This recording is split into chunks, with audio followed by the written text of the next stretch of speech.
Look, Eldraine is getting pretty crazy right now, so before we go in, I called us in some backup. Cousin, I finished the deck you asked for.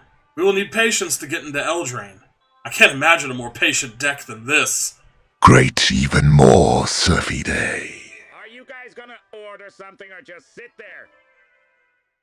Welcome back, Planeswalkers. How you doing? How you doing? You're watching the Moot channel, your #1 source for the ultimate commander decks. I'm joined today by my group's control fiend. So let's learn about today's commander.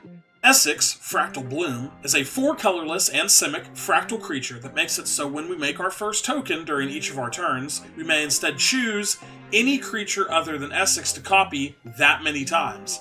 We will either be copying our opponent's overpowered creatures and sending them back multiplied, or, failing that, we will send wave after wave of our own creatures at them. To mix things up, we're playing a companion. Karuga is a 3-colorless and simic dinosaur hippo with the restriction that we can have no permanent that costs more than 3 mana in our deck. Karuga, upon entering the battlefield, will draw us a card for each permanent we control with mana value 3 or greater. Remember, the token copies of creatures keep that mana value of the original.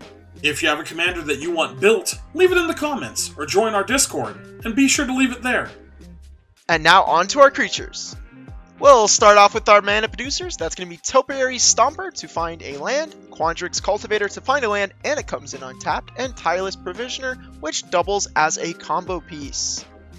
Following that, we have some go-wide token creators. We have Master of Waves to make a lot of elemental tokens, Avenger of Zendikar to turn our lands into plants, Hornet Queen to create some deadly bees, Mirror Battlesphere to crank out some mirror tokens, Deep Forest Hermit to summon a fleet of squirrels, Scoot Swarm to flood the battlefield with bugs, and of course Rampaging Balefs to turn our lands into 4/4 beasts. We also have some powerful token factories. Progenitor Mimic to trigger Esix or copy our best creature each of our upkeeps. Coma Cosmos Serpent as an uncounterable threat that generates a token each upkeep that protects it. And Peregrine Took to have all of our tokens bring a little snack along with them. Here's our interaction package, Trigun Predator, and Reclamation Sage work to destroy artifacts and enchantments, and Eternal Witness and Timeless Witness for some graveyard recursion. Some clones to kickstart the festivities, Shakashima of the Thousand Faces, which lets us copy our commander for some really crazy plays. Glasspool Mimic is a clone or land when we need. And some powerhouses that must be answered. Adrix and Nev Twincasters as a token doubler that we can grab with Chord of Calling.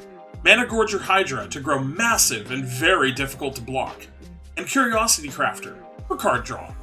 And finally, our combo linchpins, Kodama of the East Tree to combo with our lands, specifically one land that we'll tell you about later, and Biovisionary for the instant win on instep and the commander clout.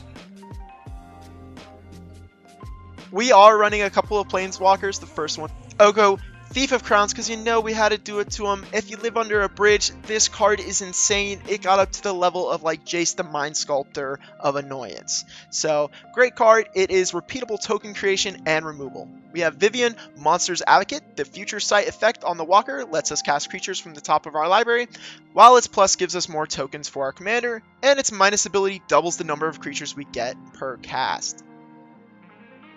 Next up, we have some instants and sorceries, starting with some more ramp. Cultivate, Kodama's Reach, and Harrow all find us 2 lands out of our deck.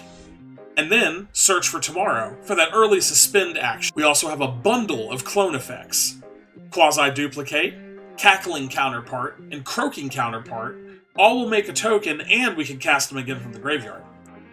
Second Harvest allows us to go wide with an army that we already have. Clone Legion allows us to go wide with one of our opponent's creatures, and Rite of Replication to quintuple the trouble, turning one of our creatures into 5 more of that creature.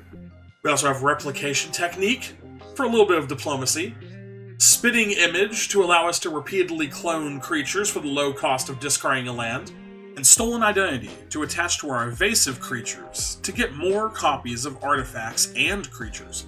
Some removal is going to include Azuri's Predation to trigger Esix and remove some problem creatures, Perplexing Test to remove non-tokens, Beast Within to get pesky lands, Windswept Slice to make tokens, and Corrosive Grip as an uncounterable removal. And last but not least, some protection and redundancy. Chord of Calling is to find combo creatures, Arachnogenesis for token creation, and who doesn't love fogs, Spell Swindle for incidental ramp, and Bala Ged Recovery as another E-Witness effect or to make a land drop in a pinch. We are only running a few artifacts today due to the mana restriction. Replicating Ring for a huge burst of tokens, Skyclave Relic as an indestructible rock that also gives us some tokens, Midnight Clock for disruption and hand refill, and Esix Chariot for some token creation that dodges creature-based board wipe. The enchantments that will put us over the top are going to include Doubling Season, Parallel Lives, and Primal Vigor, all getting reprinted, so that's great, but they give us more tokens, so it's a good reason to play them. Some more ramp is going to be Careful Cultivation, which we can channel early, and Awakening Zone, which makes us tokens that ramp perfect. And some pure value. For card draw, we have Tribute to the World Tree, which will also buff our tiny guys, Elemental Bond to draw off the big tokens we're making, and Rhystic Study as the premier repeatable draw effect in blue. For protection, we have Imprison in the Moon to remove those pesky commanders, Asceticism to give our dudes regeneration shields and hexproof, and Extravagant Replication just to have one more backup way to get more copies of artifacts and enchantments, as well as creatures on each of our upkeeps. For the metabase, as I always say, do what's best for your budget, but we are playing a few lands that are must-includes. That's going to be Simic Growth Chamber for the combo, Feel the Dead for token creation, and Treasure Vault for token creation as well. We're going to cover two of the combos that are featured in this deck, but there is another, and we'll leave it for you guys to find. The first combo needs Kodama the East Tree, Simic Growth Chamber, and Scoot Swarm to work. Both creatures should be in play, and Simic Growth Chamber should be in your hand. So you'll play Simic Growth Chamber, Kodama the East Tree, Simic Growth Chamber, and Scoot Swarm are going to trigger. Resolve Kodama the East Tree's trigger, not putting anything from your hand onto the battlefield. Then resolve the Simic Growth Chamber trigger and return it to your hand. And then Scoot Swarm is going to trigger, create as many tokens as you need. On the last token trigger for Kodama, put the Simic Growth Chamber from your hand onto the battlefield, and then use its own trigger to return it to your hand, and then Scoot Swarm's going to trigger again. And you just repeat this cycle to get infinite tokens and infinite landfall. The next combo features Bio-Visionary and Rite of Replication. It's as simple as getting Bio-Visionary into play, and then targeting it with your kicked right for 7 blue. With 6 copies of Bio-Visionary, you will win on the instep. That's going to do it for today's video. I do hope you guys enjoyed it. Let me know if you decide to try that deck out. And I do want to say thank you for all the support on the videos. Likes and subscribes go a long way. I'll see you guys in the next one. Peace.